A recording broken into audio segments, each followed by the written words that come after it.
Hello and welcome प्यारे बच्चों आज फिर से मैं आप लोगों के लिए एक बेहद ही शानदार क्वेश्चन लेकर आया हूं। इस क्वेश्चन को आप लोगों ने थंबनेल पर देखा होगा। बहुत ही भारी भरकम लैंग्वेज में ये क्वेश्चन दिया गया है, लेकिन ये क्वेश्चन जितना बड़ा आपको दिख रहा है उतना बड़ा है नहीं प्यारे बच्चों। तो यहाँ पर इस क्वेश्चन का जो फिगर है वो मैंने यहाँ पर पहले से बना रखा है। तो इस फिगर के माध्यम से एक बार मैं इस क्वेश्चन को आपको बड़ी ही आसानी से समझाऊंगा, फिर हम इसे बड़ी ही आसानी से सॉल्व भी कर लेंगे प्यारे बच्चों। तो चलिए यहाँ पर हम इस क्वेश्चन को समझते हैं। देखिए यहाँ पर प्यारे बच्चों दो स्प्रिंग्स हैं। एक जो स्प्रिंग है इसके लिए स्प्रिंग कांस्टेंट K2 है और ये जो स्प्रिंग है इसके लिए स्प्रिंग कांस्टेंट K1 है। यहाँ पर दो मासलेस पुलीज हैं, बिल्कुल मासलेस है, इनमें कोई मास नहीं है। इस तरह से एक स्ट्रिंग है जो इस तरह से होती हुई यहाँ पर आती है और यहाँ से एक मास M इससे लटक रहा है। और प्यारे बच्चों अभी ये सिस्टम पूरा इक्विलिब्रियम में है, यानी कि ये जो मास है ये कहीं मूव नहीं कर रहा, यह चुपचाप लटका हुआ है। ठीक, अब प्यारे बच्चों हम क्या करें, अब अगर हम इसको थोड़ा सा खींच करके रिलीज कर दें तो ये क्या करेगा, यह प्यारे बच्चों SHM परफॉर्म करने लगेगा। ठीक, तो इसके जो ऑस्किलेशंस होंगे प्यारे बच्चों उसके लिए हमें फ्रीक्वेंसी बतानी है, यानी फ्रीक्वेंसी ऑफ ऑस्किलेशन ये हमें बताना है प्यारे बच्चों। ठीक है, तो कुल मिलाकर के इसी में यह क्वेश्चन भी पूछा जा सकता था कि इसके ऑस्किलेशन का जो टाइम पीरियड है वो बताओ। ठीक, हमें बताना वही है, फ्रीक्वेंसी और टाइम पीरियड में बस थोड़ा सा डिफरेंस होता है। देखिए हमें निकालना वही चीज है, हम टाइम पीरियड के लिए वैल्यू निकालेंगे और जो फ्रीक्वेंसी होती है वो क्या होता है 1 टाइम पीरियड। ठीक है, तो जब टाइम पीरियड निकल जाएगा तो उसको 1 टाइम पीरियड ये वाला फार्मूला लगा करके फ्रीक्वेंसी भी निकल जाएगी। तो चाहे टाइम पीरियड पूछता चाहे फ्रीक्वेंसी पूछे, करना आपको उतना ही प्रोसेस पड़ेगा। ठीक प्यारे बच्चों, तो चलिए अब हम इसको सॉल्व करते हैं। देखिए यहाँ पर ये चीजें थोड़ा मिटा लेते हैं।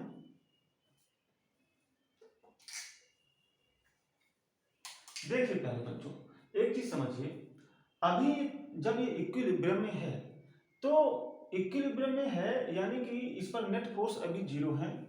तो अगर इस पर नेट फोर्स जीरो है तो इसको मैं यहाँ पर मीन पोजीशन मान सकता हूँ, यानी कि यही इसके लिए मीन पोजीशन हो जाएगी, क्योंकि मीन पोजीशन पर नेट फोर्स जीरो होते हैं। अब अगर इस मीन पोजीशन से इसको थोड़ा सा डिस्प्लेस करें और इसको रिलीज करें तो ये इस मीन पोजीशन के अबाउट इधर उधर ऑस्किलेट करेगा, यानी कि ये SHM परफॉर्म करेगा, है ना।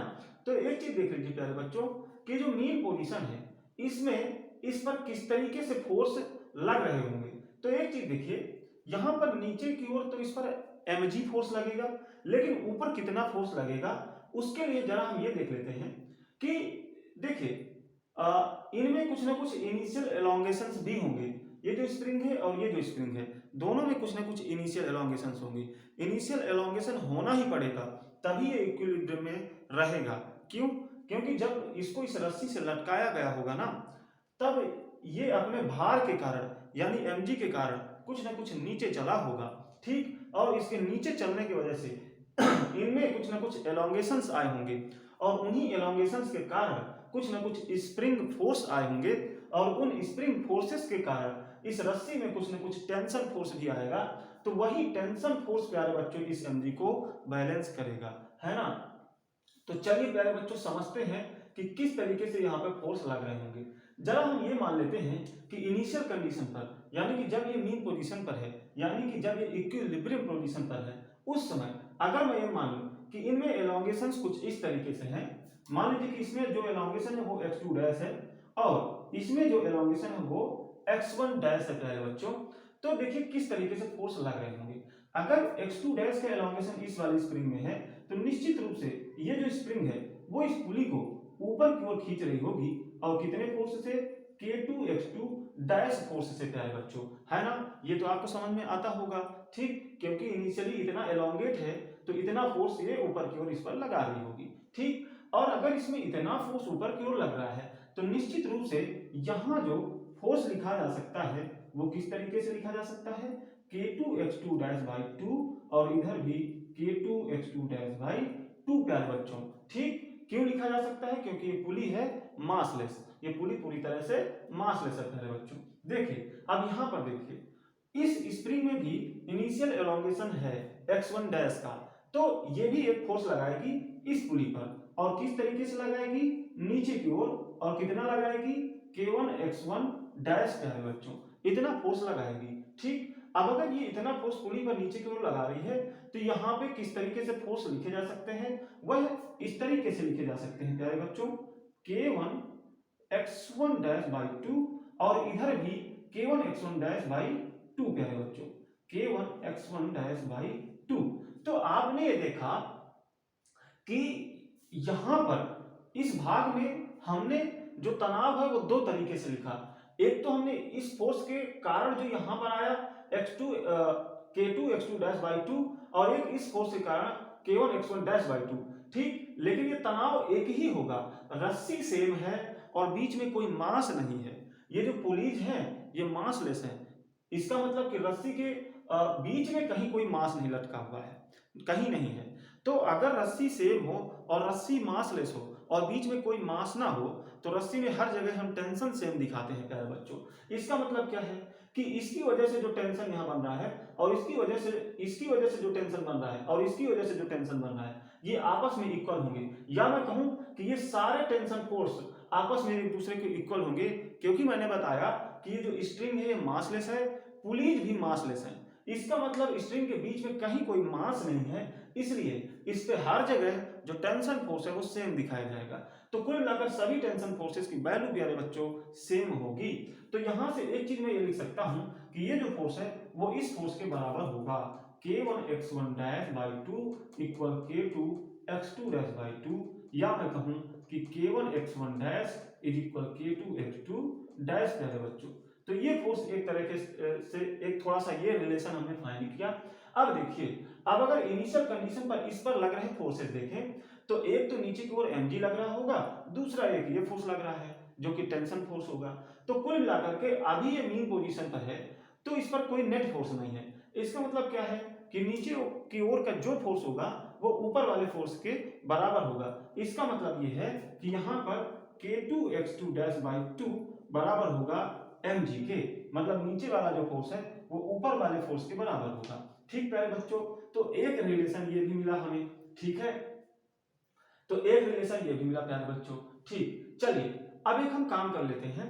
एक काम हम यही करेंगे, जैसे हम टाइम पीरियड कभी भी निकालते हैं तो हम क्या करते हैं प्यारे बच्चों, इसको थोड़ा सा अपनी मीन पोजीशन से डिस्प्लेस करते हैं, फिर इसको रिलीज करते हैं, और जब हम इसे रिलीज करते हैं जस्ट उस समय पर क्या नेट फोर्स इस पर लग रहे हैं उसको देखते हैं। ठीक है, और अगर वो नेट फोर्स प्यारे बच्चों कुछ इस तरीके का हुआ, यानी कि F net is equal minus KX, अगर जो नेट फोर्स है वो कुछ इस तरीके का हुआ तो ये बता देता है, ये फोर्स बता देगा कि जो पार्टिकल है ये SHM परफॉर्म करेगा।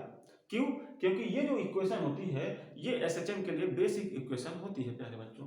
ठीक है, तो जैसे ही आपने F नेट प्राप्त किया और आपने देखा कि इस तरीके का कुछ फोर्स है तो निश्चित रूप से ये SHM परफॉर्म करेगा, और यहीं से हम अपने आंसर तक भी पहुंच जाएंगे। कैसे? जैसे ही F नेट मिला तो हमारे पास टाइम पीरियड के लिए डायरेक्ट फार्मूला होता है T equal 2 pi under root m by k। तो यहाँ जो k है उसको उठाकर के इस k की जगह पे रख देंगे तो हमारा टाइम पीरियड निकल जाएगा। ठीक, और ये जो मास है ये तो क्वेश्चन में ही दिया गया होगा, ये m जो m की वैल्यू होगी उसको यहाँ पर रख देना है। 2 पाई तो कांस्टेंट है, बदलेगा क्या? बदलता सिर्फ k है, अलग अलग परिस्थितियों के हिसाब से k अलग अलग हो जाता है। तो यहाँ जो भी k मिलेगा उसको यहाँ पर रख देंगे तो टाइम पीरियड निकल जाएगा। तो अगर आपका क्वेश्चन टाइम पीरियड निकालना है तब तो आंसर यहीं से निकल जाएगा, लेकिन अगर आपको फ्रीक्वेंसी निकालना है तो कुछ नहीं, फ्रीक्वेंसी इक्वल 1/t, यानी कि जो वैल्यू मिले उसको 1 के अपान में रख दीजिए, फ्रीक्वेंसी निकल जाएगी, है ना। तो चलिए अब हम इसी स्टेप को करते हैं जरा। अब हम यही स्टेप फॉलो करेंगे, यानी कि इसको थोड़ा सा खींचेंगे, थोड़ा सा। हमने मान लिया कि इसको x खींचा प्यारे बच्चों। ठीक, ये इसकी मीन पोजीशन थी प्यारे बच्चों, मीन पोजीशन। ठीक, अब हमने इसको यहां से रिलीज किया, अब क्या होगा, जैसे ही हम इसको रिलीज करेंगे तो इस पर एक फोर्स ऊपर की ओर लगने लगेगा जो कि इसको मीन पोजीशन की ओर ले जाने की कोशिश करेगा, है ना। तो जब ये मीन पोजीशन की ओर जाएगा और मीन पोजीशन पर आते ही इस पर नेट फोर्स 0 हो जाएगा, लेकिन यहां तक आते आते इसमें कुछ ना कुछ स्पीड आ जाएगी जिस स्पीड की वजह से ये ऊपर भी चला जाएगा, और जैसे ये ऊपर आएगा तो फिर इस पर नीचे की ओर फोर्स लगने लगेगा और इस तरह से ये अब नीचे की ओर आएगा और फिर यहाँ इसका नेट फोर्स इस पर 0 हो जाएगा, लेकिन यहाँ तक में फिर कोई ना कोई स्पीड ये प्राप्त कर लेगा, उस स्पीड की वजह से फिर ये नीचे आ जाएगा। तो इस तरह से ऑस्किलेशन करता रहेगा और एसएचएम परफॉर्म करेगा प्यारे बच्चों। चलिए अब हम ये देखेंगे कि जब हम इसको रिलीज करेंगे तो ये जो फोर्स ऊपर की ओर लग रहा है आखिर ये कितना है, यानी कि हमें एफ नेट फाइंड करना है। तो चलिए प्यारे बच्चों यहाँ पर एफ नेट देखते हैं। देखिए प्यारे बच्चों, अगर इसमें एक्स नीचे की ओर खींचा गया इसको, तो निश्चित रूप से इन स्प्रिंग्स में एक्स्ट्रा एलोंगेशंस भी हुए होंगे, ठीक है। तो एक चीज मैं मान लेता हूं कि यहाँ पे जो एक्स्ट्रा एलोंगेशंस है वो कुछ इस तरीके से हुए। अगर मैं मान लूं कि इसमें x2 का एलोंगेशन हुआ और इसमें x1 का एलोंगेशन हुआ, ठीक इस तरीके से अगर मैं मान लूं, तो एक चीज प्यारे बच्चों जरूर ध्यान दीजिएगा, ये x2 डैश जो था ये इनिशियल एलोंगेशन इसमें पहले से था, लेकिन इसको x खींचने के बाद इसमें जो एलोंगेशन है वो x2 और है हो गया है, ठीक है। इसी तरह से इसमें जो है x1 डैश का एलोंगेशन पहले से था, लेकिन अब x1 का एलोंगेशन एक्स्ट्रा हो गया। तो कुल मिलाकर के अब इसमें जो एलोंगेशन है वो x2 प्लस x2 डैश का है। तो इसका मतलब कि ये जो फोर्स है वो अब बढ़ जाएगा। वो कितना लगाएगा देखिएगा, k2 x2 dash plus x2 इतना फोर्स लगाएगी, क्योंकि यहां पर अंदर k2 में क्या हम मल्टीप्लाई करते हैं, हम k में मल्टीप्लाई करते हैं प्यारे बच्चों नेट एलोंगेशन को या नेट कंप्रेशन को, है ना।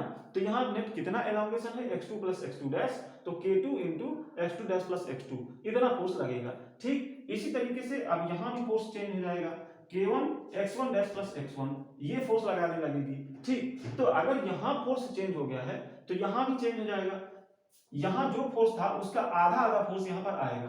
तो कुल मिलाकर के अब यहाँ जो फोर्स हो जाएगा वो हो जाएगा k2 x2 dash plus x2 by 2। इसी तरीके से यहाँ भी k2 x2 dash plus x2 by 2 और इधर इसकी वजह से क्या x1 dash plus x1 by 2 प्यारे बच्चों। अब मैंने बोला कि इस रस्सी पर हर जगह तनाव तो सेम होगा, इसका मतलब ये फोर्स आपस में इक्वल होंगे, जैसे कि पहले इक्वल थे उसी तरह से अभी भी इक्वल होंगे। तो चलिए इसको इक्वल करके जरा पहले हम देख लेते हैं, k1 x1 dash plus x1 by 2 equal k2 x2 dash plus x2 by 2। तो यहाँ 2 से 2 कैंसिल, अंदर इसको मल्टीप्लाई करिए तो ये मिला कुछ इस तरीके का, इसको अंदर मल्टीप्लाई करिए तो ये कुछ मिला इस तरीके का।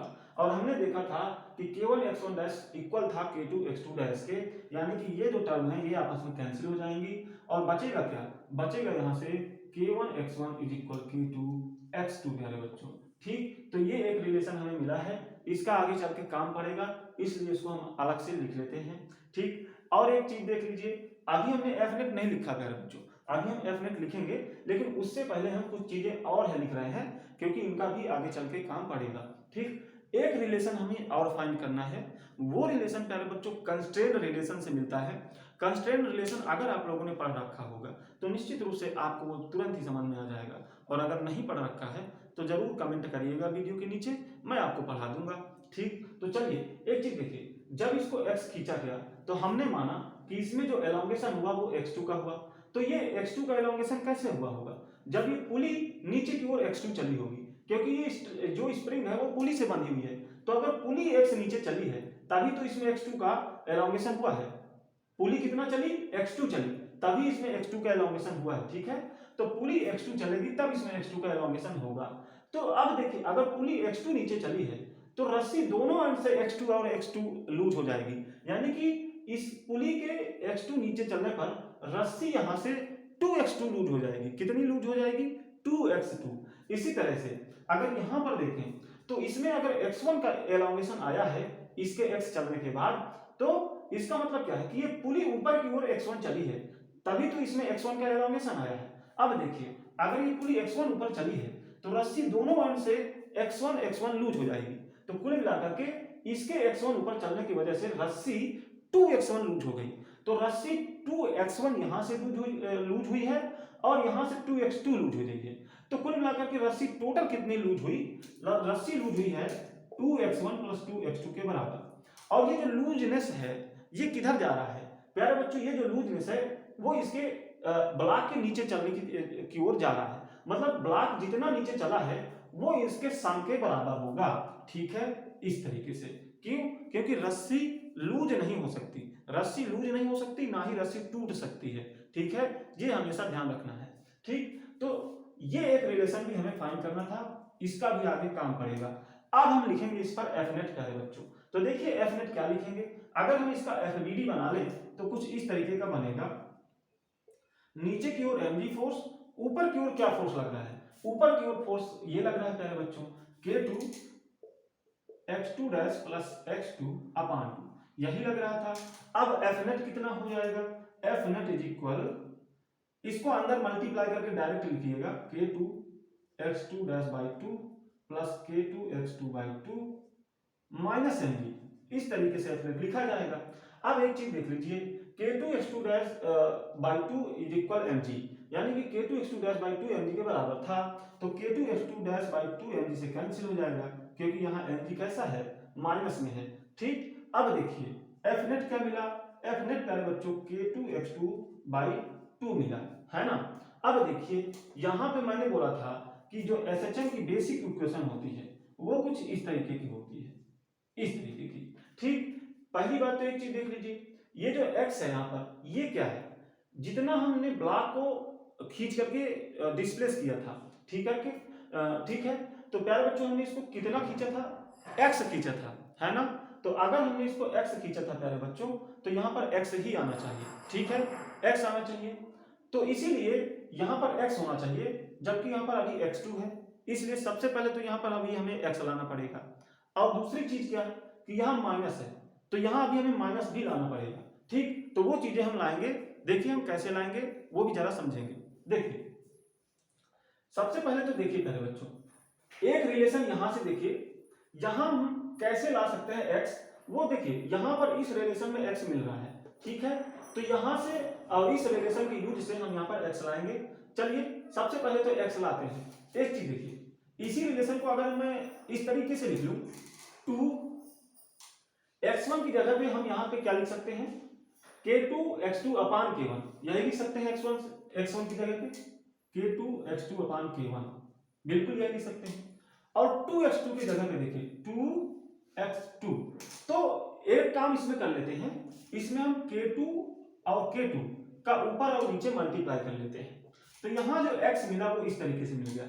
अब इसको इस तरीके से लिखने से क्या फायदा हुआ, यहां पर प्यारे बच्चों K2 x2 था, तो हम यहां K2 और x2 को कॉमन ले लेंगे दोनों टर्म से, तो जो भी बचेगा उसको इधर डिवाइड कर देंगे x के नीचे, तो K2 x2 की वैल्यू मिल जाएगी, और किसके टर्म में, x के टर्म में, तो उसी को यहां पर रख देंगे, तो जो एफ नेट है वो x के टर्म में आ जाएगा, और हमें x के टर्म में चाहिए था।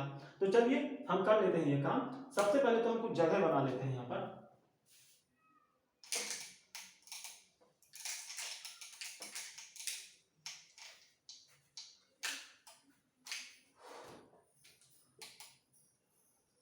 ठीक, चलिए यहाँ पर एक बार K2 x2 की वैल्यू निकाल लेते हैं, क्या आएगा, K2 x2 की वैल्यू देखिए क्या आ रही है, x अपान 2 अपान K1 प्लस 2 अपान K2, यही बनेगा, बिल्कुल यही बनेगा प्यारे बच्चों, क्योंकि K2 x2 को कॉमन लेने के बाद क्या मिलेगा, 2 अपान K1 प्लस 2 अपान K2, तो अपान में यही आएगा 2 अपान K1 प्लस 2 अपान K2 प्यारे बच्चों। तो ये K2 x2 की वैल्यू उठा करके यहाँ रख देना है, तो देखिए एफ नेट कितना मिल रहा है, ये रख देंगे x अपान 2 अपान K1 प्लस 2 अपान K2, ये मिलेगा, और एक 2 पहले से था, एक 2 पहले से भी है यहाँ पर, तो उसका भी हमें ध्यान देना पड़ेगा प्यारे बच्चों। चलिए एक काम कर लेते हैं कि यहाँ पर जो 2 है उसको भी यहाँ पर मल्टीप्लाई कर देते हैं प्यारे बच्चों। ठीक, तो इस तरीके से एफ नेट मिला। ठीक, अब एक काम हम कर लेते हैं, एक काम हम ये कर लेते हैं कि यहाँ पे अभी तो देखिए माइनस साइन भी आना चाहिए, माइनस साइन नहीं आया है, माइनस साइन मैं हमेशा लास्ट में लगा लेता हूँ, और उसको लगाने का भी अपना एक रीजन होता है, ऐसे ही नहीं लगा लेना है, उसका एक रीजन होता है, जरा समझिए कि क्या रीजन है।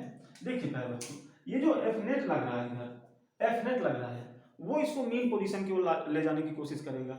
इसका मतलब क्या है कि जो एफ नेट है इसकी डायरेक्शन ऊपर की ओर है, जबकि जो एक्स है इसकी डायरेक्शन क्या है, हमने प्यारे बच्चों इसको नीचे की ओर खींचा था, इसका मतलब जो x है वो नीचे की ओर है, तो एफ नेट ऊपर की ओर है और x नीचे की ओर है, तो दोनों की डायरेक्शंस एक दूसरे के अपोजिट हैं, इस वजह से यहाँ पर एक माइनस साइन लगा देंगे, तो ये माइनस साइन ये बताएगा कि जो एफ नेट है इसकी डायरेक्शन एक्स के अपोजिट है, ठीक है, तो इसलिए यहाँ पर माइनस साइन लगा देंगे। तो प्यारे बच्चों यहाँ एफ नेट मिल गया। अब हम यहाँ से इस बेसिक इक्वेशन से इस इक्वेशन को कंपेयर करा ले तो जो k है वो मिल जाएगा। देखिए क्या k मिल रहा है प्यारे बच्चों, जो k मिल रहा है वो कुछ इस तरीके से मिल रहा है 1/2 प्लस 2/k2, इस तरीके का मिल रहा है प्यारे बच्चों, ठीक है। एक काम हम कर लेते हैं, यहां से 2 को बाहर कॉमन ले लेते हैं, तो यहां बन जाएगा 4 और इधर बन जाएगा 1/k1 1/k2। तो कुल मिलाकर के ये क्या मिला। अब हम बड़ी ही आसानी से टाइम पीरियड और फ्रीक्वेंसी निकाल सकते हैं प्यारे बच्चों। तो चलिए हम टाइम पीरियड और फ्रीक्वेंसी निकाल लेते हैं। टाइम पीरियड के लिए हम क्या लिख सकते हैं, 2π√m/k। तो k में हम क्या लिखेंगे 1/4